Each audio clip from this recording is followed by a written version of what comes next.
Once you guys grab a gown, you're going to grab a pair of shoe covers to go over the tops of your shoes, and then grab a pair of appropriately sized gloves. We're here tonight at the Steadman Philippon Research Institute, and we have a group of local high school students who are currently taking a sports medicine course in school.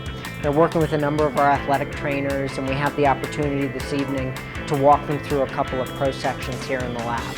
So right now Mike's having all the students go through. He taught them how to do a little knee scope and taught them about the camera with a 30-degree scope, and they're doing a diagnostic arthroscopy now, so it's a little trickier than they anticipated, so I think they're enjoying themselves. A fun time to do something hands-on, I think. Hopefully one or two of them will choose to, follow this path and, perhaps be here in another 10 or 15 years doing the same thing that we are.